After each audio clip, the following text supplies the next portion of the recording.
Good evening, everyone, and warmest welcome to tonight's panel discussion about Alzheimer's and Alzheimer's-related diseases. This evening is hosted by Johannes Gutenberg University Mainz, the Stifterverband, and the German Center for Research and Innovation. My name is Dietrich Wolfenner, and since October 1st, I'm the program manager for the German Center for Research and Innovation here in New York. Tonight, we are very happy to co-host this event on the important discussion about new targets to prevent and to treat Alzheimer's disease. The German Center for Research and Innovation New York was established in 2010 to showcase Germany as a land of research, science, and innovation. We provide a platform for leaders in science, technology, and the humanities to engage in transatlantic exchange and collaboration. The German Center for Research and Innovation New York is one of 5 centers worldwide that help build relationships between our host countries and the German science and innovation communities. We are active in Russia, Brazil, India, Japan, and of course, here in the US. We foster discussions about the current innovations such as AI, blockchain, or precision medicine and their benefit for people and society. Today's event is a perfect example for how we empower the dialogue between the public, science community, policymakers, and industry. And the timing is perfect too. Surprising data from a potential new treatment option for Alzheimer's has made a lot of news this week. And the amount of reporting showed me again what is at stake. Millions of people waiting desperately for a breakthrough. The risk of failure is high, and the business opportunity is enormous. Alzheimer is a frightening disease, and it's personal. I saw personalities of many people vanishing when I was working in a nursing home. And on a private note, I had to witness the progression of the disease with a family member. My husband's grandmother lined up on our wedding reception 4 times to give her blessing and congratulation. That was heartwarming and cute in a way, but also alarming. 2 years later, she didn't know our names. And then she lost her language. She became more and more helpless and lost. In the months before she passed away, her own anger about her state was the most terrible thing to witness.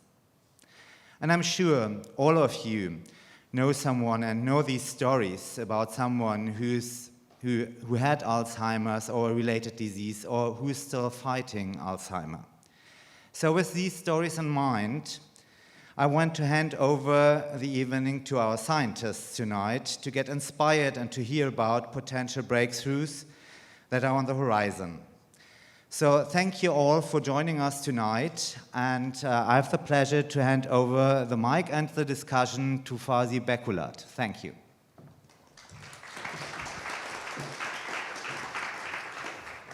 Good evening, everyone, and welcome to this evening.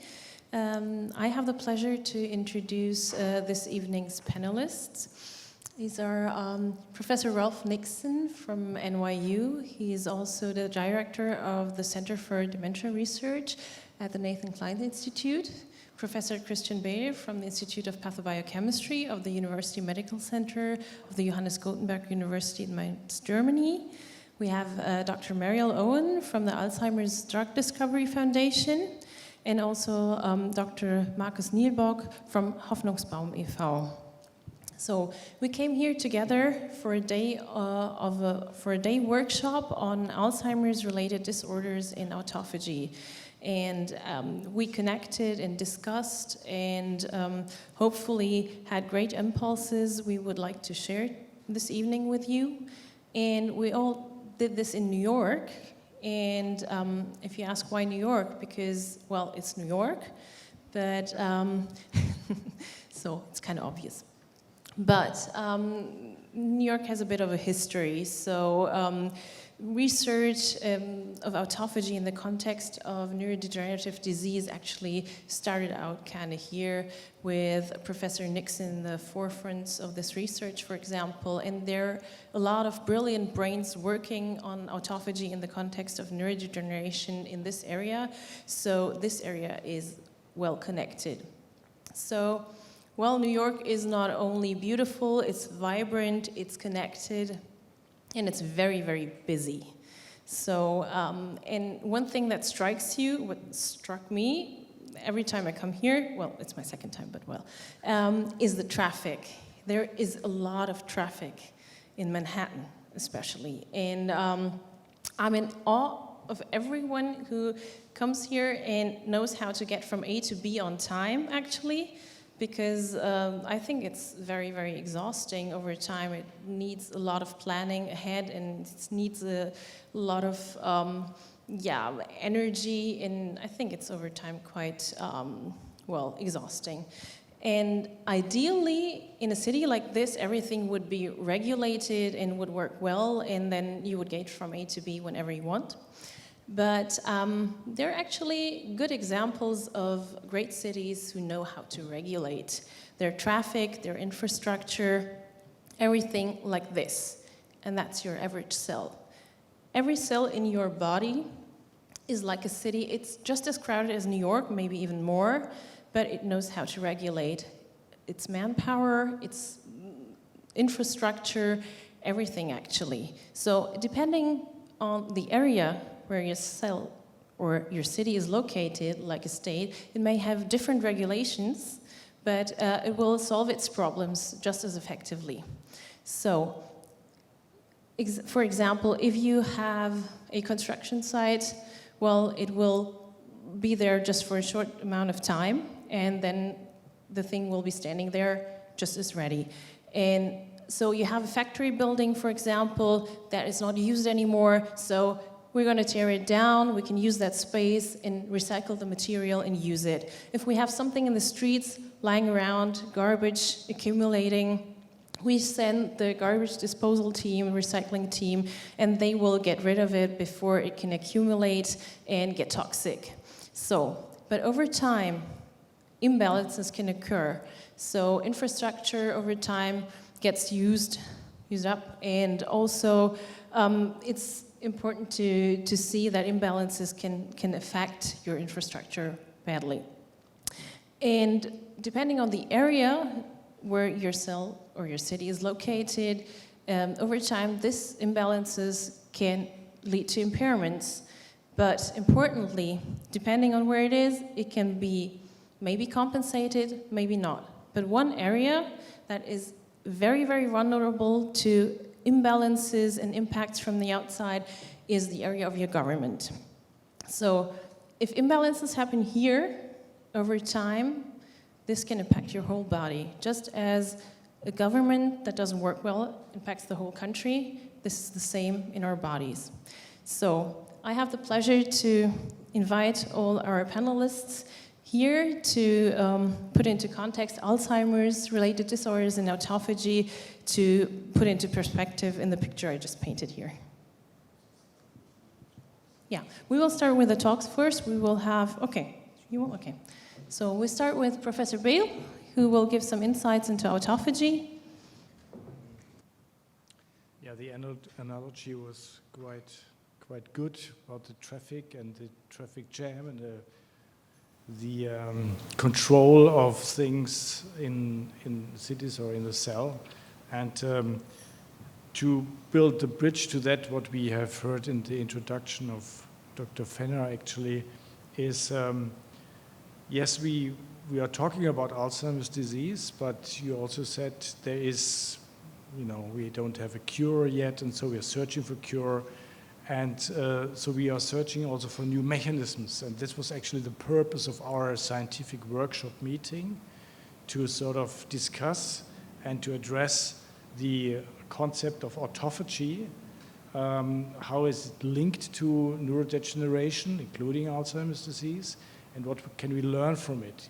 Is it perhaps a new way to think about the disease or to have also a new basis of therapy.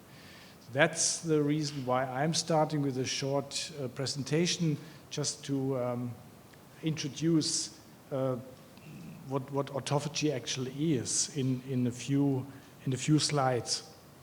Now,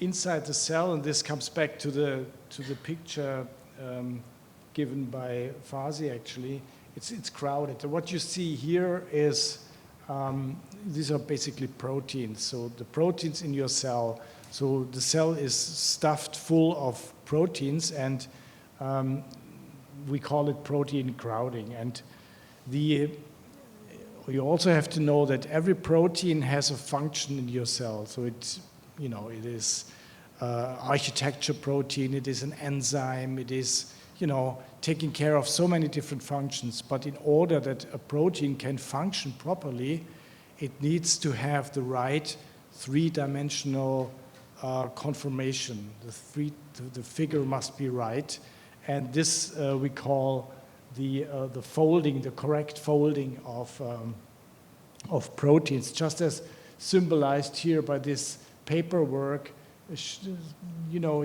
You need a correct folding for a correct function, and if there is misfolding, these proteins cannot function. They just hang around in the cell, and as the garbage in the street, if it's not pulled away, it's accumulating and then disturbing function. And so every cell of the body, including in particular the nerve cells of the brain, they need a proper system to control the generation of proteins, the folding of proteins, and if proteins are misfolded, also the removal of proteins before they really accumulate in the cell. This is symbolizing two main pathways that we have in our cells that take care of misfolded proteins. One is the so-called proteasome, which is a multi-enzyme complex and attracts proteins that are, every protein has a half-time of survival, so to say, and then it becomes dysfunctional. So after this time, there's a physiological process to remove this protein by digestion in the proteasome. And then you can sort of take the pieces and use this for recycling and build up new proteins. But this process, although running every second in our cells, has limitations. And the limitations are if these proteins are too large or too clumpy and too big aggregates, it is no longer functioning, the degradation in the proteasome. And for this process, for this problem, we need an additional process, and this is the autophagy, or the process called autophagy. And if you had Greek in your school time, you realize that autophagy means self-digestion, meaning that proteins, but not only proteins, but also pieces of your organelles in the cell, mitochondria, pieces of different vesicles, whatever is hanging around, having no function, it is engulfed by membranes and then fusing with compartments in the cell, the so-called lysosome, which then degrades it very effectively. And this is also a process of recycling then. So you have pieces and building blocks for new cell divisions, for new protein buildup and so forth.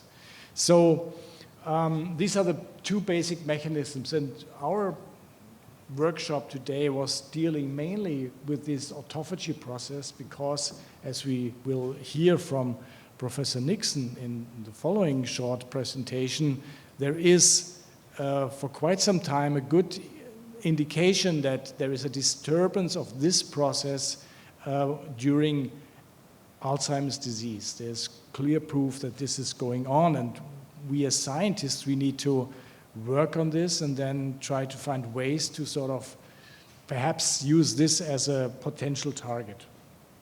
Now, what's the control of autophagy? I can show you this slide, and this looks complicated, and it is complicated. And it's just showing that these proteins all are involved in autophagy control. So, and it's far too much information to explain it in a few words, but I can try it with another more simplified slide, which brings us back to the origins of autophagy research, which was driven by Yoshinori Osumi. He received the Nobel Prize for Medicine or Physiology in the year 2016, actually, for his groundbreaking work, how autophagy is controlled. And he worked with yeast, not with human cells or animal cells. He worked with yeast, basic yeast cells. And what he found is that whenever you give the cells a hard time, you say we starve the cells, then they need energy, then they need building blocks, and then they sort of start to digest their own proteins in the cell. So again, creating building blocks and energy for function and viability. And this is then like, you know, your trash that you are, in addition, the trash that you are accumulating is all digested through this autophagy and then finally fully recycled. And this is in a more biochemical way drawn like this. Again, you see it starts here with membranes. These are just lipids that form little blebs in the cells. They can engulf these trash that needs to be degraded and cleared. And then this engulfment closes up, fuses with the lysosome, and it's degraded, and then this cycle is going on and on. When the cell is really in bad shape, this is really induced by starvation, but this is a process that is also continuously going on in the cell, and also in particular in nerve cells. So, and the process we are very much interested in is, you know, for a long time it was believed that this autophagy process is rather unregulated, and it's happening or it's not happening, you know, there's no real control. But based on the research of the last 10 to 15 years, actually, we realize that this is a very selective process. And just like if you sort of sort your kind of trash, we do this in Germany very, very well, the cell has proteins that recognizes particular junk that needs to be degraded. And this is sort of the selectivity of the process. It's not randomly occurring, it's really selective process. And the basis, the biochemical basis of this selectivity are particular proteins and so-called receptors. Now, and for all different types of degradations in the cell, we have different types of selective autophagy pathways. And this is just symbolized, so you collect your paperwork and put it in particular trash cans or your plastic or whatsoever. And this is things that are getting into the cells, like microbes and viruses can be degraded by autophagy. Defective mitochondria can be degraded by autophagy, and so forth. So, and of course also proteins that are then, before they aggregate or when they are aggregated, they are also degraded by autophagy. Just to show that it's a complex network of regulations, and this particular network is disturbed in Alzheimer's disease. And this process, since it's such a basic process occurring at every second in our cells, is implicated in many different disorders, including neurodegeneration, but also infectious disease, vascular disease, cancer, and metabolic disease or pulmonary disease. So it's such a basic process that in all these different types of disorders, you have to realize that there are disturbances. In many cases, we don't know what is cause or effect, if autophagy disturbance is the cause of a disease or is just a consequence of the disease. So finally, and this is based on the fact that we on the panel have a representative of a particular group of autophagy-caused diseases, I would like to shortly introduce that all these proteins that are involved in the control of autophagy, some of them can be mutated, and there is then leading directly to disease. And this is called a monogenetic disease. Yeah? If one gene is mutated and then causes directly a disease. And this is the case for a protein called YPI4, which is involved in this building up, in the build-up of these first membranes here. And if there is a mutation, the consequence is a neurodegeneration, a developmental disease affecting children called BPAN. And as I said, we have a representative of a foundation, and he will be also here and will explain on this disease. So finally, I would like to summarize with this one sentence that autophagy is a cellular recycling process with implications for many human diseases, including Alzheimer's disease. And with this, I would like to stop here and hand over to Professor Nixon for a short introduction on Alzheimer's disease.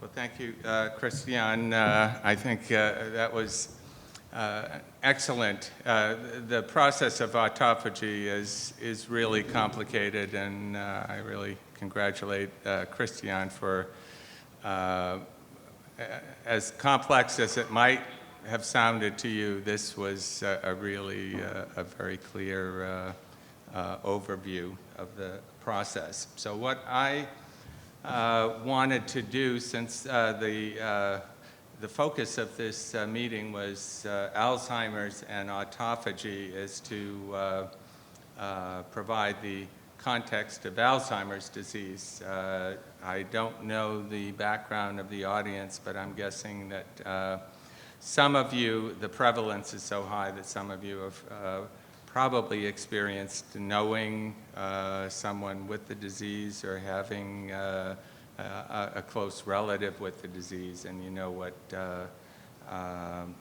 a devastating disease it is. So I'm going to just go simply through a few facts about the disease and try to tie in a few of the things that Christian was mentioning. So Alzheimer's disease is the most common form of dementia, and a lot of people equate dementia and Alzheimer's. Dementia is actually a set of symptoms, the core one being a memory impairment, but then to really qualify as dementia, one has to have at least one of these problems: difficulty expressing yourself, recognizing people or objects, performing complex motor activities like cooking or even dressing at some point, or these more complex tasks like planning your day or doing abstract kind of thinking about a subject. And there are now at least 44 million people with this, with either dementia in general or Alzheimer's disease. So this is the most prevalent form of dementia in the world, and it affects all populations relatively equally. There are very limited evidence that a particular country has lower prevalence unless the people have an average lifespan that's very young and they die before they get the disease. These are some of the other forms of dementia, and you'll recognize most of them This FTD is frontotemporal dementia, which is a disease very commonly misdiagnosed as Alzheimer's in the past, but now we have diagnostic criteria to differentiate them. DLB is diffuse Lewy body disease, which is a hybrid between Parkinson's and Alzheimer's, where you have symptoms of both, and it's quite devastating. Alzheimer's, like many of the other conditions that I just showed, are diseases of aging, and none more so than Alzheimer, that the prevalence exponentially increases as one gets older, to the extent that by the age of 85, there's as many as 50% of individuals have a degree of dementia. This doesn't mean a degree that would be a devastating effect on the family or lifestyle, but enough to have the diagnosis that would progress over usually a period of 6 to 8 years to a worse condition that is essentially debilitating.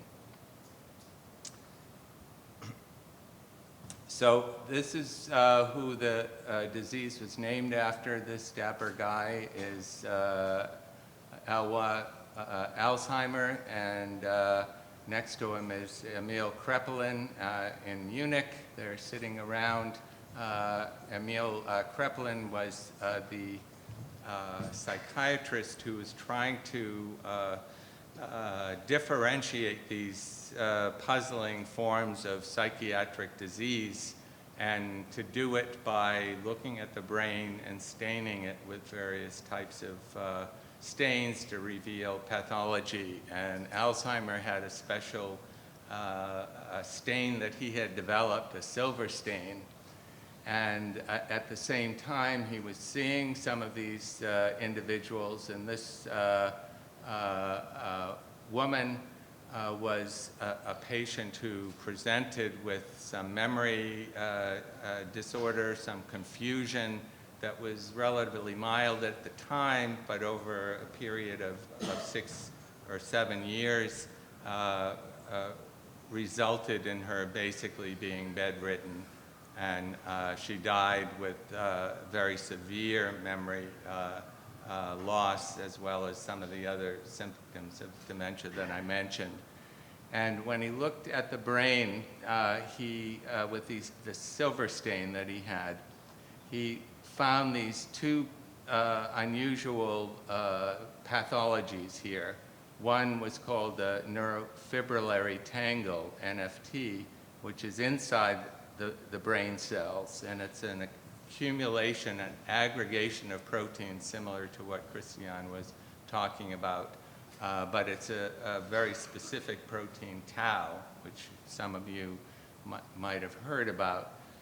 The other lesion is this senile plaque or neuritic plaque, where these degenerating structures that are coming out from the neurons are intermixed with this brown substance, which later was found to be amyloid. And amyloid, as I think Christian mentioned, it's been the focus of most of the therapies, the target of most of the therapies over the past 15 or 20 years. You can see the shrinkage of the brain because what happens in addition to these lesions is the massive loss of brain cells that occurs. In addition, though, and what is the subject of today's discussions, were that here's a plaque, again, stained this time with an antibody to amyloid to recognize specifically the amyloid component, and also to stain with something that recognizes this tau protein that accumulates in these tangles, which you can see here. And these little curly cues all over the place are processes that usually communicate from one cell to another and allow the messages to be passed from one circuit in the brain to another, which allows you to think and to do all the things that you need to do. These, it turns out, if Alzheimer had had an electron microscope, which he didn't have at the time, and which we had, you find that these little structures that are the bridges between cells are filled with this material. And what this is basically metabolic waste. It's the equivalent of these structures that Christian had shown you earlier in different forms. So, and here is a similar visualization in the cell body. This is as the cells become more compromised, they fill up with, so the brain is literally filled with waste, and this makes Alzheimer's different than other diseases in the profundity of waste accumulation that occurs in the brain, which is why we started looking at autophagy originally. And this is the most complex of the slides that I'll show, but it's to tie together what Christian was mentioning, the autophagy pathway, where materials inside the cell are sequestered in these compartments and then normally would be degraded within these recycling compartments called lysosomes. In Alzheimer's disease, these lysosomes fail. And what happens is the compartments that contain all of that junk that I just mentioned start to accumulate because there's no way to get rid of them. And in addition, there are other pathways that are bringing in things from outside a given cell and carrying them to the lysosome. So the lysosome is getting fed this excessive amount of material that should normally be degraded that's not being degraded. And it's made worse by aging, which also corrupts this process of recycling. So what's depicted here as a single dystrophic neurite at a very low power in the brain, this is a much lower magnification, there are hundreds of these structures in this, this senile plaque. And if you look around, you see that there are hundreds of these plaques. So you can multiply, do the math, and you realize that the brain is chock-a-block full of material that's not being cleared. Something that you may or may not know is that by the time you develop even mild cognitive problems, these pathologies have already shown up 5 to 10 years earlier, and even the biology that I described that starts with this inability to clear material from autophagy is starting even as much as 20 years before symptoms are occurring. And so by the time you actually develop what could be diagnosed as dementia, you already have a very advanced pathologic situation. And this has been given as one of the reasons why the drugs that have been applied at this stage in the disease, which is most of the clinical trials, are trying to stop a train after it has reached maximum speed.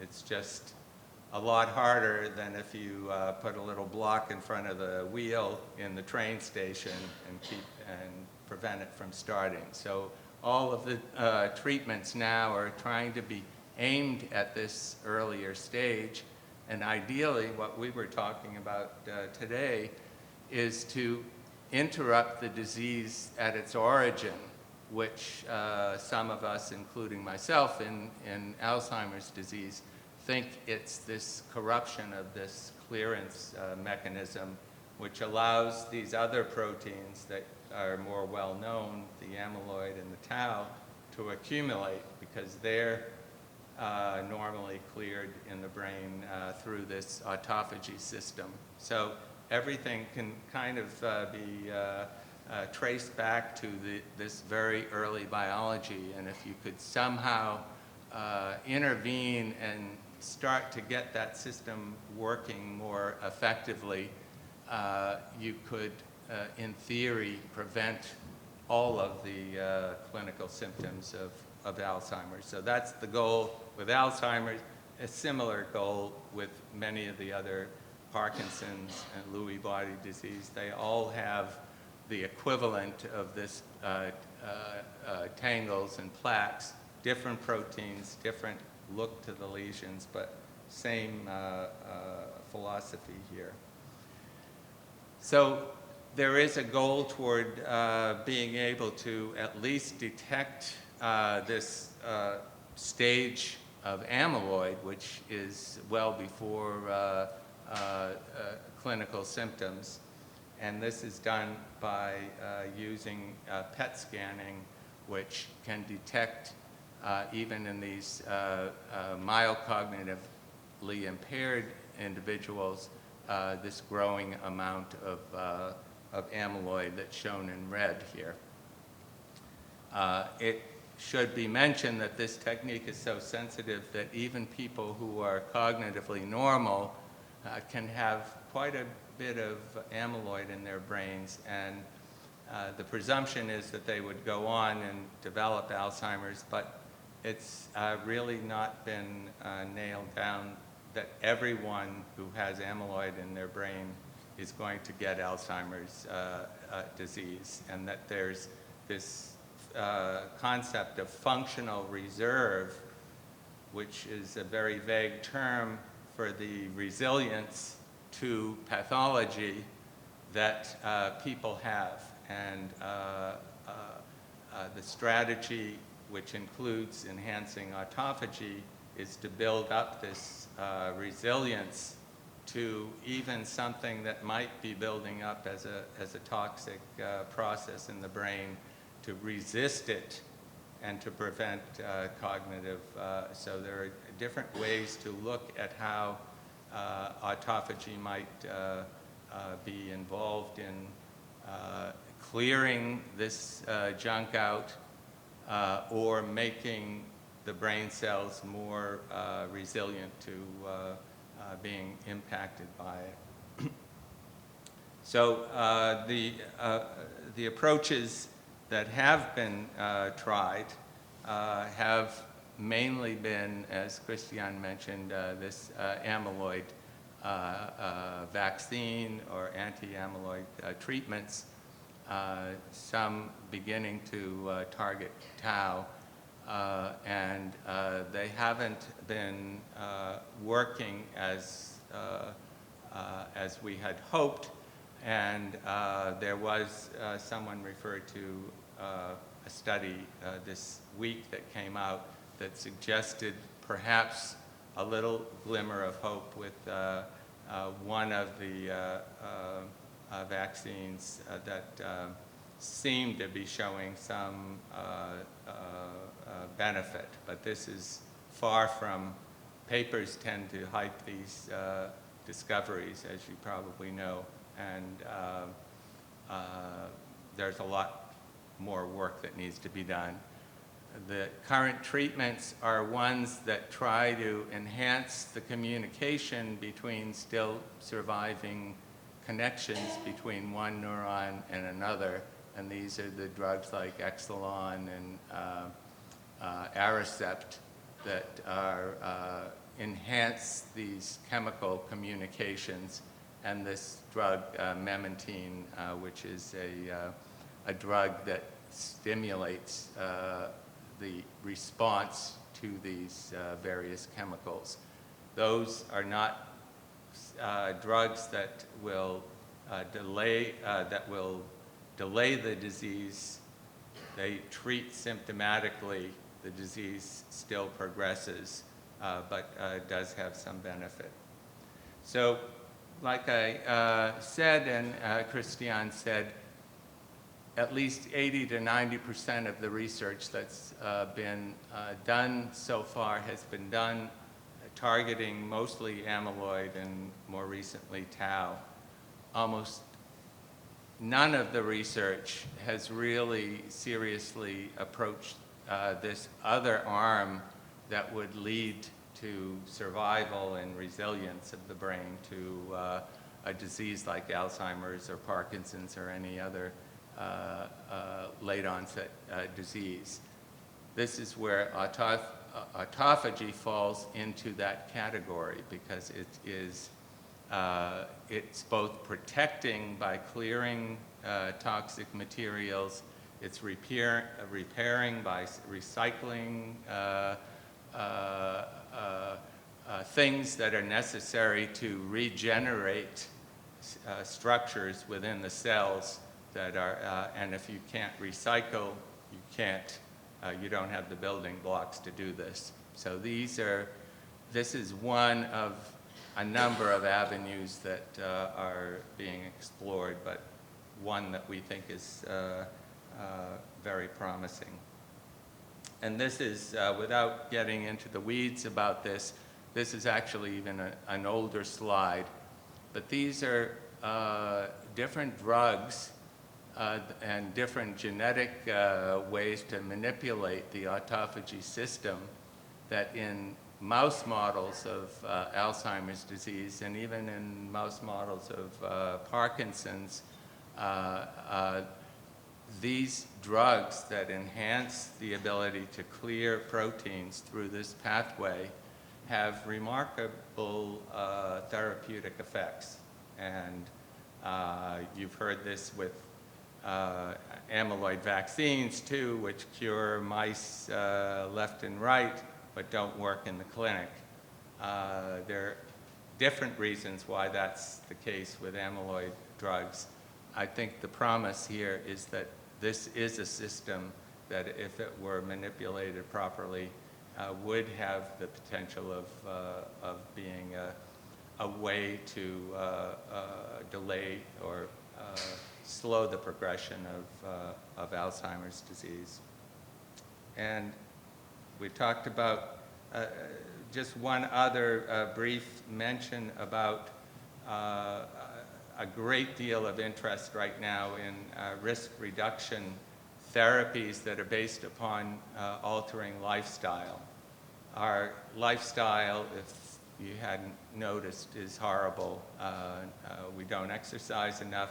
We eat too many fats, and we don't treat hypertension or diabetes properly. We gain weight and develop these metabolic syndromes that are all risk factors for Alzheimer's disease. A study that was done of populations in the UK of this generation versus the pre-war generation showed that the incidence of Alzheimer's has significantly decreased in the younger generation who has a better diet, who has better medical care, treating hypertension, going to the gym, etc. You can imagine pre-war what people had to deal with, and that lifestyle was contributing to the risk, we think. So there's a big push to accelerate that kind of approach in addition to the drug treatments. And so I'll leave you with this. because exercise is such a important element, and it's been validated now over the past several years. And every time I see this, I feel guilty that I have to leave and go to the gym immediately but I'll leave it at there, and I think we're going to have another presentation and some questions and answers. Thank you. Thank you so much. So I invite all the panelists to the stage, and I have the pleasure to ask the first round of questions. So, but actually you have already answered any kind of question I could ask, so I have to come up with some new ones. I have a very basic, very simple question that has nothing to do with research, but if autophagy is so important and such an integral part of the cell's function, and there has been research for so long, why is there so little in normal biochemistry books or in any kind of school book? There is only just a bit. And do you know? Well, it was not actually discovered until the 1960s. Christian Duve at Rockefeller University won the Nobel Prize for describing the phenomenon, and there was a certain amount of activity for about a decade, and then there was this silent period for no good reason for at least 3 or 4 decades, and then the turn of the century, people started to realize this was very important, and that's what's. And the second Nobel Prize was awarded 2 years ago for the mechanisms of autophagy. Yeah. Pretty recent described phenomenon. So just to say it again, what exactly is the role of autophagy in Alzheimer's disease? I mean, you elaborated already, but to just be able to grab it again.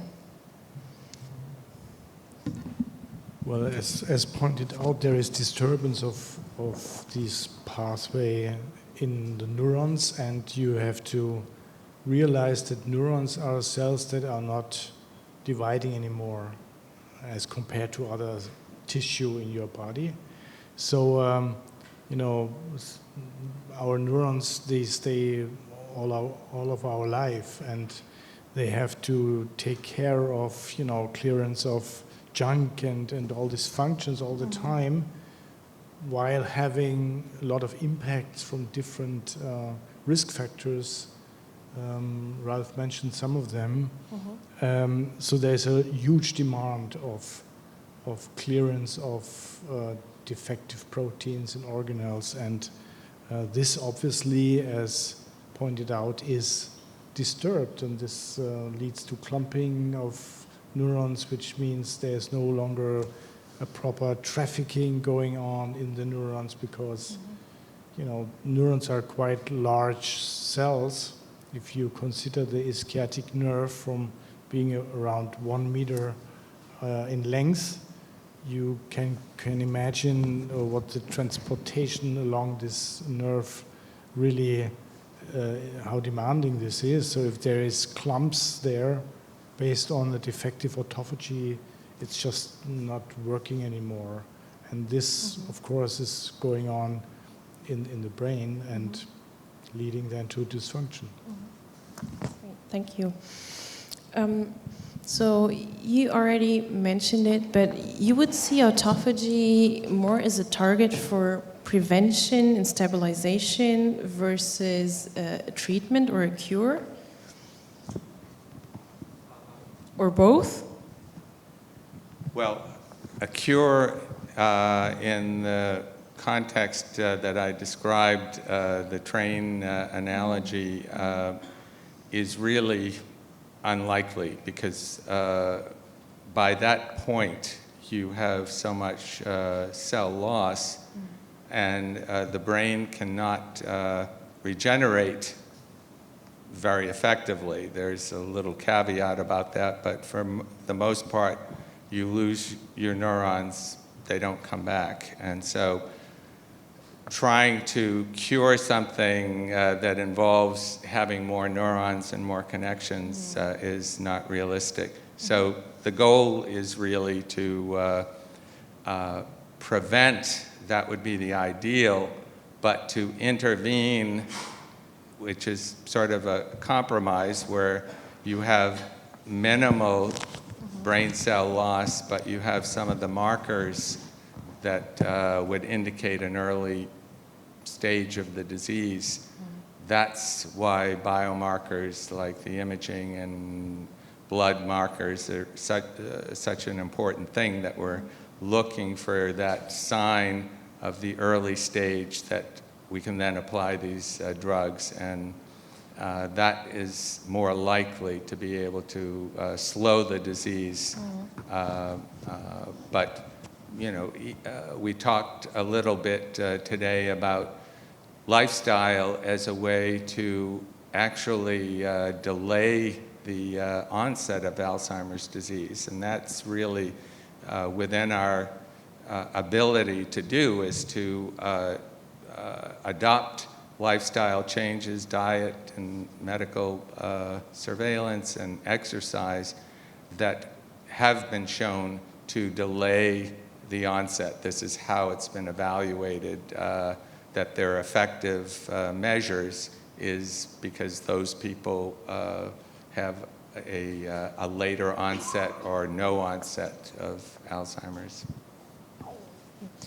And so what can we learn from Alzheimer's related diseases in this context, and what are the causes of these types of neurodegeneration?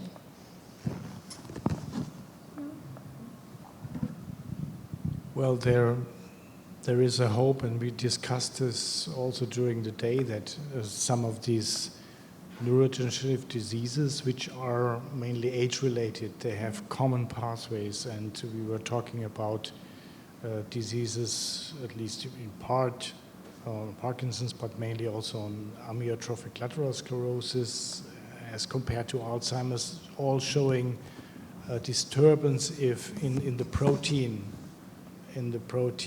clearance, so accumulation of protein. So why is it's not cleared, and why is the system no longer functioning? But we can learn from related disease, perhaps also with respect to Alzheimer prevention or intervention, early intervention, when we look at very defined diseases. So and we have discussed one example, this BPAN. I was mentioning it shortly. So perhaps for those in the audience that do not know this disease, this monogenetic disease, you may give a short introduction to it and what it really means. Yes, sure, I can try.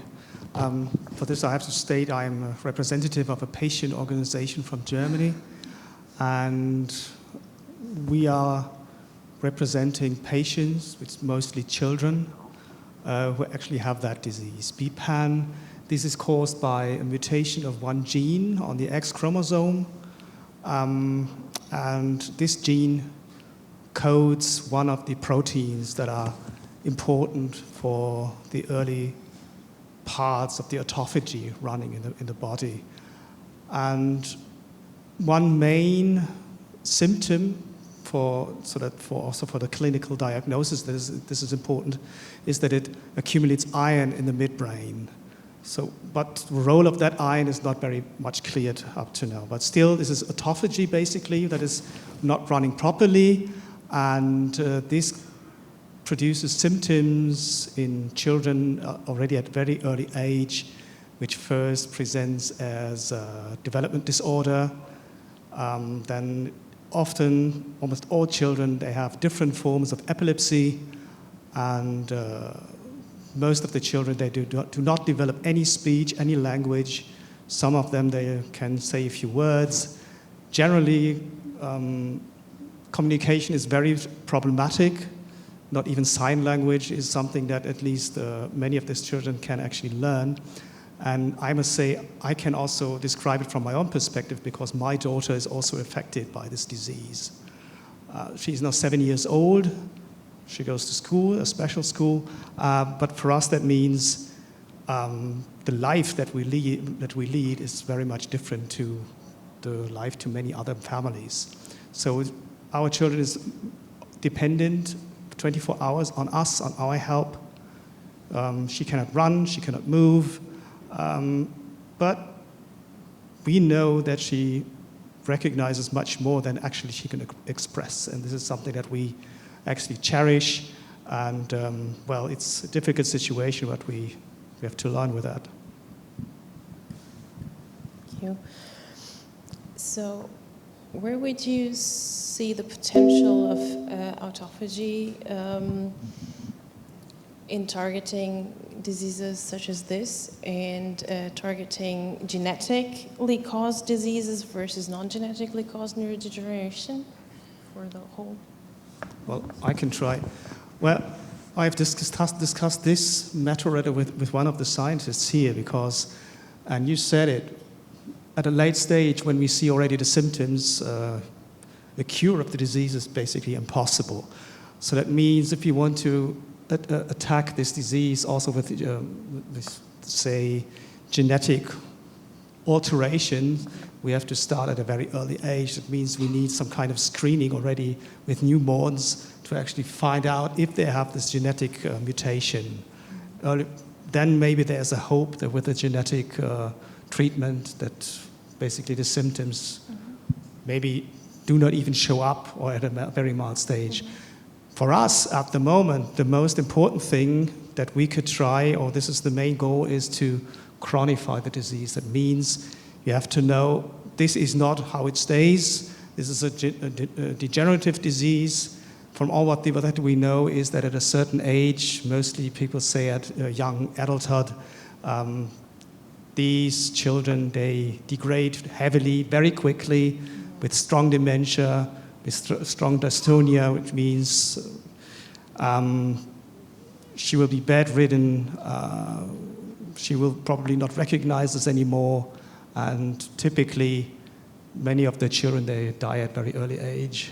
So that means if we have the means to avoid that degradation, that would already be very helpful. And at that point, we have to look into the autophagy and see if there's a way to somehow modify what is actually going wrong.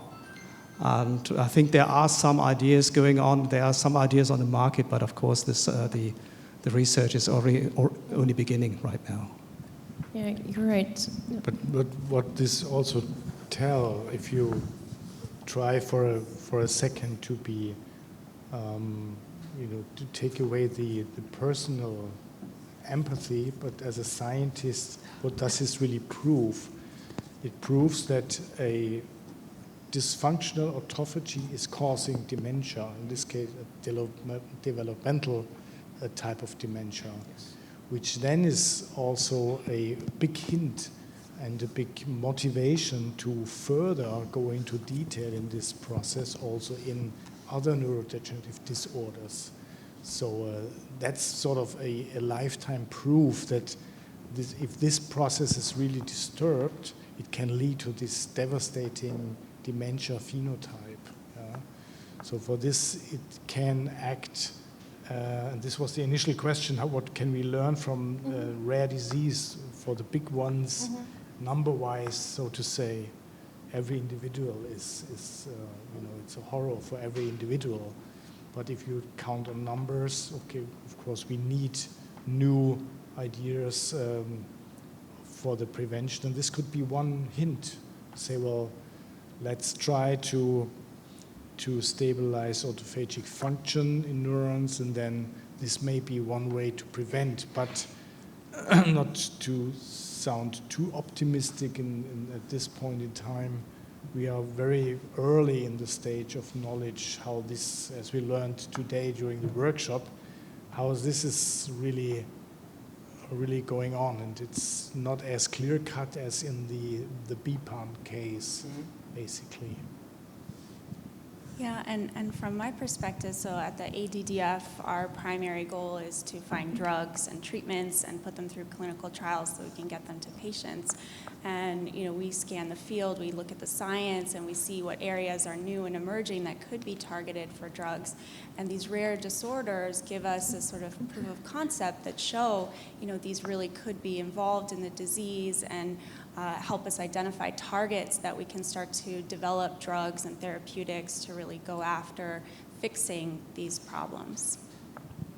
So you do a lot of networking as well, right? So you have connections to other associations. You don't only target Alzheimer's disease, but other dementias, and you work with other associations to... Sure, so I think it was mentioned already, but we have a lot to learn from other neurodegenerative diseases and also other diseases outside of the neurospace, including hypertension and diabetes. There are a lot of chronic conditions that have been comorbidities linked to Alzheimer's disease. But in the neurodegenerative space, we have a lot to learn from the Parkinson's field, from multiple sclerosis. Inflammation is a major contributor to Alzheimer's disease, and there's been some really great progress with the biomarkers, a biomarker of neurodegeneration that's been more validated in multiple sclerosis that we can try to adopt in the Alzheimer's field, as well as therapeutic interventions. And so at the ADDF, we really try to learn from, what's going on in other conditions and see where the successes are and try to follow in those footsteps. So we heard today that there are a lot of compounds out there actually that are already being screened that are good for targeting autophagy, enhancing autophagy, but we still say we're far away from really grasping where to go with them or where to really apply. Where are the complications actually?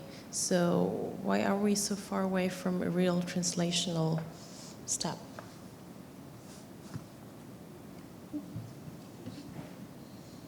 Well, with any new avenue of investigation of a therapy, the time frame is a lot longer than you might imagine to do the basic research and to actually validate it in models, cell models, mouse models, is 4 or 5 years of effort, and then the clinical trials. The phase 1 is one where a lot of drugs drop out because they have side effects, and so in a field like autophagy that really didn't. Our paper in 2005 was the first to really make the link that autophagy was very abnormal in Alzheimer's disease. And so what's that, 14 years? It took another 5 years for people to say, oh, maybe he's right, there's something going on here. So it's been 10 years. So you can see the time frame for actually doing something that's meaningful has been very short, but it's exponential, and having a meeting like this is indicative of the fact that we've created a critical mass of people, and that mass is going to be even double or triple next year or the following year. And that's how the acceleration occurs. So it starts slowly, but then it builds. So that's where we stand. A lot of things are being tested, but that testing takes a while. One more thing. One of the most critical components of developing a drug is having a biomarker, and you can see whether the drug is actually working and whether it's hitting its target, and you can monitor that in human patients. And so in addition to drugs, we also need to focus on developing new biomarkers so they can measure disrupted autophagy in human patients and then figure out whether any intervention is actually working. And I think this shows how important it is to get connected, to get the input from different research areas, especially in neurodegeneration, and that's what we had today. A lot of people who work in autophagy, but different neurodegenerative diseases actually came together, which is not very common, and exchanged and connected, and I think we had a very constructive day today, and I think it's a great step in the right direction. And this is my last question before we open the Q&A session. So what is the biggest impulse you take home today from this day of exchange? The biggest impulse, well, we have learned that we created lots and lots of data, and good data, and reproducible data, and we have learned about the significance of this process, but we have also learned that autophagy is a very basic process, so it's hard to fiddle around, pharmaceutical with compounds with a very basic process, which is involved in disease, but which is also involved in your basic physiology of the cell.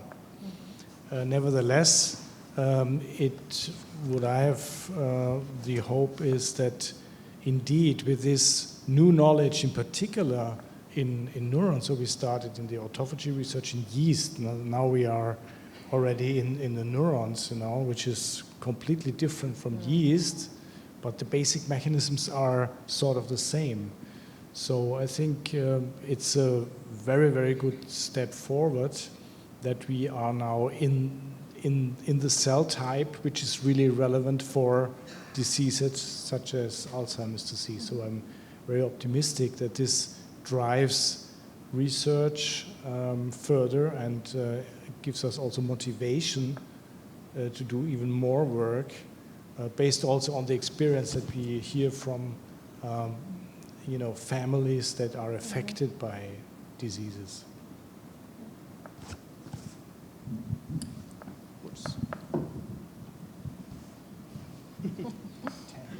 Right. Well, my impressions are basically twofold. The first thing is, by the sheer complex of the entire autophagy system, I'm a little bit overwhelmed, I must say, because my point of view was more or less restricted to this disease that I'm trying to work out with lots of help from different scientists and clinicians. So it's getting even more complicated. I may say I'm a scientist myself, but I'm not within biochemistry or so on. So it's a very different realm. The other thing is, because I come from the side of applications of all this research, is that it seems to me there is already a lot of fundamental research going on, and I think my impression was that people are growingly getting to understand what's happening there, and basically the main processes, some of the main processes are already very well known, I guess, what I discovered today. But when it comes to translate that into applications, there's a very different thing. You get into regulations. How do you actually measure something? How do you measure actually that you improve a disease? This is very difficult. And I think this also needs a lot of work, and you need your different stages. If you want to do that, you do first do. It's like that. You have to face it. Animal experiments with mice mostly, but then later on you sometimes also have to use primates. This is how it is. And until you get something like a clinical trial, it takes years, and then in the end, very often you are disappointed because it doesn't work. So this is very difficult.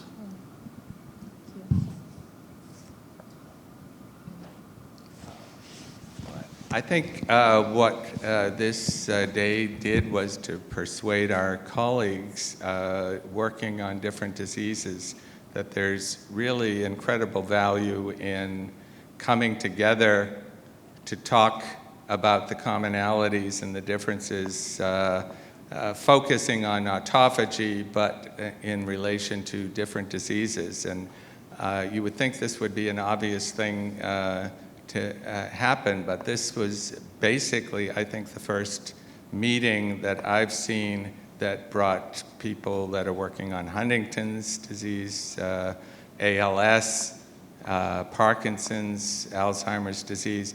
All of these diseases have their own meetings, and they may talk about autophagy there, but they never see or even meet someone who's working on Alzheimer's or some other disease.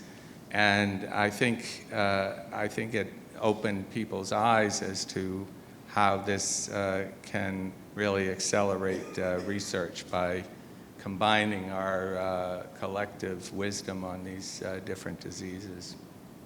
Thank you. For me, the thing that I took away from today, first of all, is the incredible science that's going on in this field.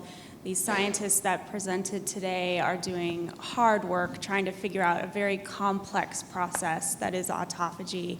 And it's been really great seeing all of the progress that's being made in understanding this system. The second thing that I took away from today was just this gaining momentum in the field. And, you know, from my perspective and the drug discovery perspective, we're constantly looking for things that we can develop drugs for. And autophagy is an incredibly exciting area, but just still understanding what is going to be druggable, if anything, and how to do that. And so for me today, seeing this building momentum and this gathering of scientists that are really moving in that direction and pushing it forward has really been inspiring for me. Thank you so much. And hopefully we will have many more meetings like this that will push us forward. With this, I close my question session, and we're happy to take questions from the audience. If you have any. Thank you very much. That was very elucidating. And I'm a clinician, a doctor, and it was a very nice discussion for someone who doesn't really get exposed to that pathophysiology, so I appreciate it. Question I have several, but I'll get to the main one. Is it the chicken or the egg? Is it the amyloid and these tau particles that disrupt autophagy, or are they the result of the autophagy system being dysfunctional? Well, there was actually a talk by one of the participants who actually said that it's both.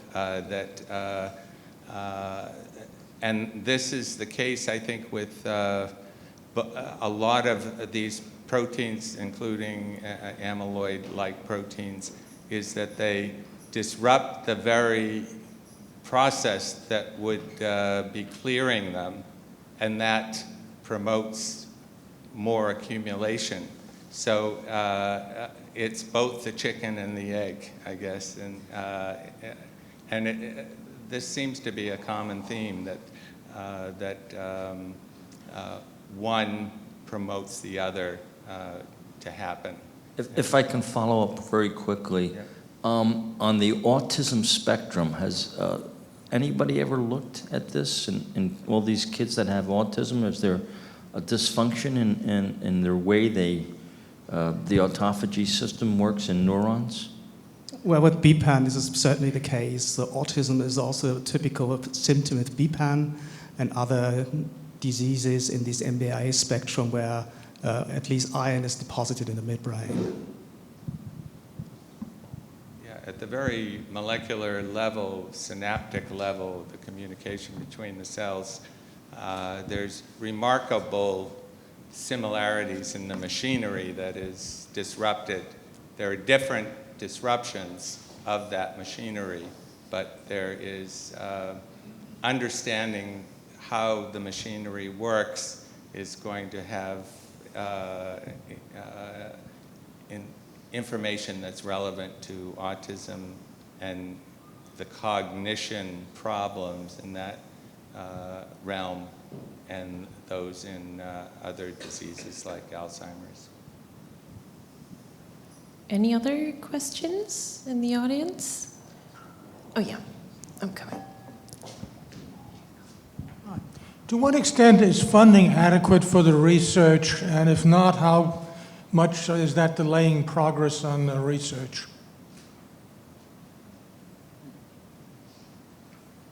I can speak for the U.S., which it was a huge problem, and this was until about 4 years ago. And for a period of 15 or so years, there was flat funding at a very low level for Alzheimer's disease, $400 million, which compared to cancer in the $5 to $6 billion range.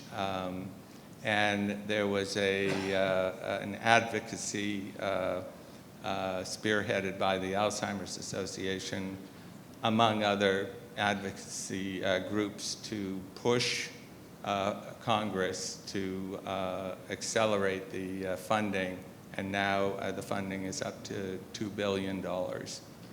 So this is a real miracle in terms of accelerating, but it's been only 4 years, and some people dropped out of the field because they couldn't get grants. Now they're coming back in, or we're training new people, so it's a ramp up, but it's very promising that now NIH has stepped up. I don't know, from the German side, it's always been pretty good. Yeah, it's pretty good, and of course, if you are asked as a scientist, it could be always more and more and more. But I think, in particular with Alzheimer's disease, it's frequently not the lack of money, but the lack of new ideas. And I didn't want to use this podium now to extend in more and more my personal opinion, but even if we hear from the audience, again, the amyloid thing, you have to realize that actually it is Alois Alzheimer's fault that we are talking about amyloid and tau. He looked through the microscope and saw it, but if you read the initial report from 1907, he also reports on other things like vessel changes. Okay, we know today that cardiovascular risk factors, hypertension, and we overlooked mentioning of what he called lipid sacchels, meaning aggregations of lipids. Why did we overlook this? Because in science it's also a matter of methods. At this time when the protein Alzheimer research took off, there were protein methods ongoing, but lipid methods were not very well developed. And my personal opinion is that for some cases, the amyloid plaques and tangles, they might, be the ultimate cause of the disease. But I consider Alzheimer's as a wide range of different diseases, which finally comes up with the dementia and with some common pathology, but the initial cause is based on the personal history, decades and decades that you live before you show signs and symptoms. So I would make a strong point in, that's actually I stopped Alzheimer's research, the pure Alzheimer's research, when I realized that I don't get any grants if I'm not mentioning amyloid. So I said, well, okay, so let's forget about it.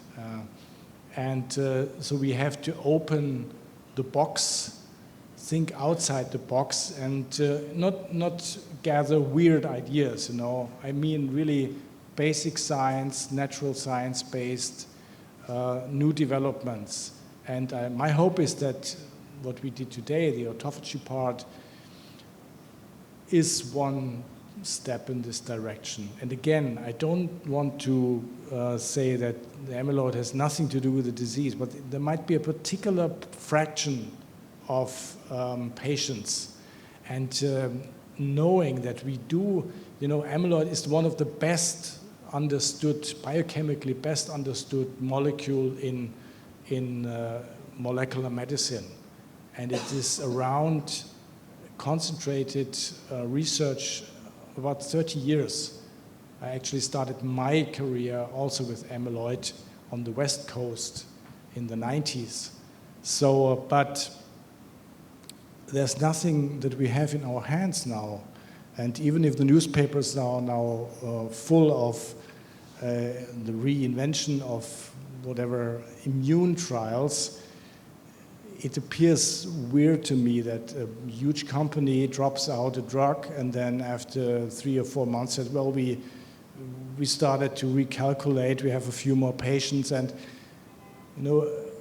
that's why I'm a little bit skeptical if this is really the right way to go. For some patients, yes, I really repeat it again, but we have to open up and maybe realize that it's Alzheimer's diseases rather than one entity. But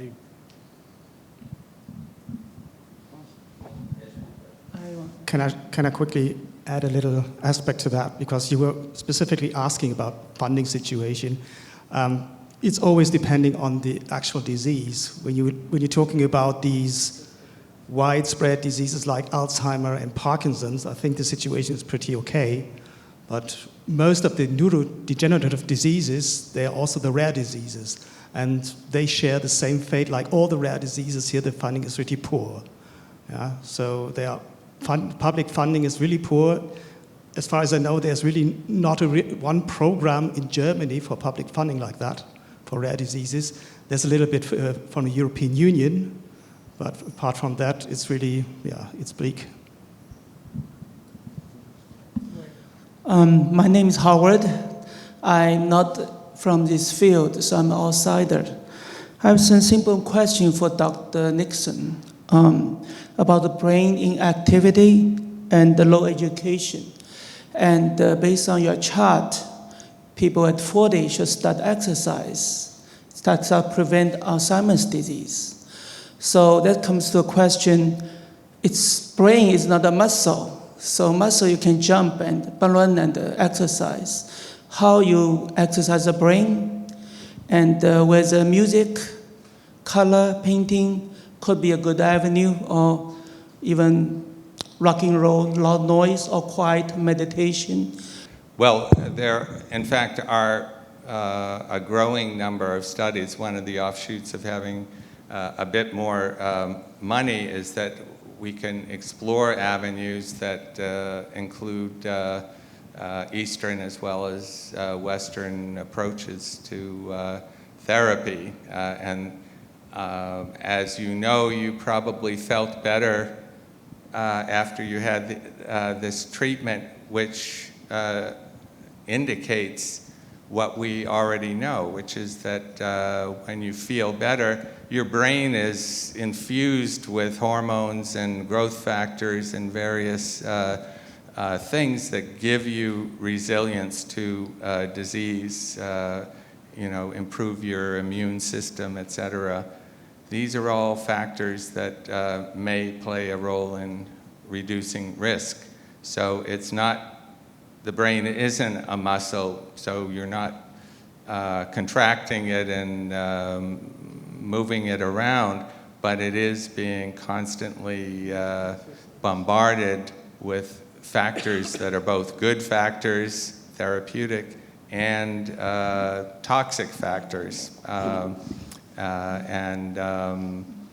This is why things like acupuncture, massage, relaxation therapies, but also stimulating your brain. This is one of the things that has evidence base now, is that education, which implies that you later in life continue to read and to communicate with people, these are things that activate hormones and growth factors that are very beneficial to your brain.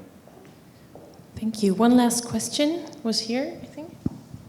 Yeah, just I work with wounds, burn wounds, and a lot of the research done on that showed that apoptosis and autophagy worked in tandem. So I was wondering whether the decrease in this brain mass that you see, is that apoptosis that's occurring as a result of a defect in autophagy? But you see actually shrinkage in the brain mass that you showed, and I was wondering if that was sort of working in tandem with autophagy, that you would see an increase in apoptosis.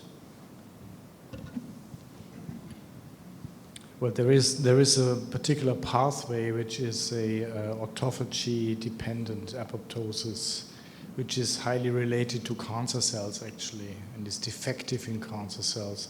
But what we see in the Alzheimer's brain is I would, from what I know and from the reading and from the paperwork and from the basis, it's apoptosis going on, and not so much apoptosis in the first place, taking away whole tissue, but rather you have a degeneration of the axons and then finally remove, the cell disappears by apoptosis, which is, as you know, a non-inflammatory process. So that's, occurring all over ages, not over ages, but over decades.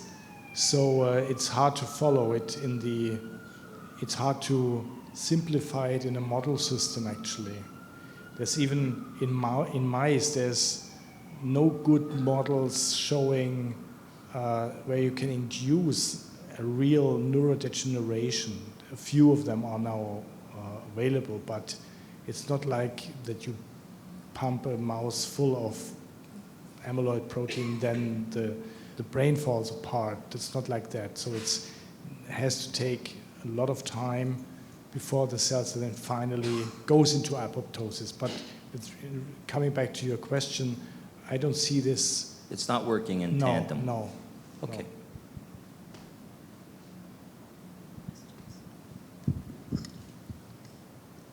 Fuzzy, there's one more? Okay. This should be the final. One last question. Has anyone ever studied small groups of people living in isolated areas where they live over 100, and the population in general lives to very old age? Why don't they get Alzheimer's, or do they? Are their brains different? What's going on there? And that should teach us a great deal.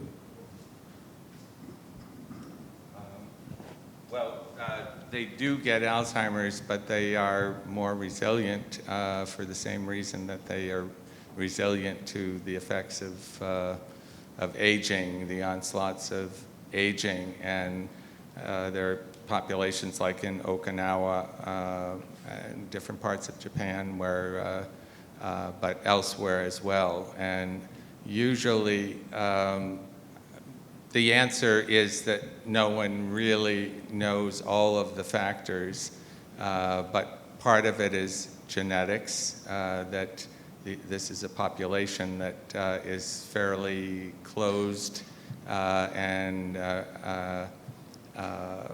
if they have good genes, they're the ones who are going to perpetuate those because they stay in the same location.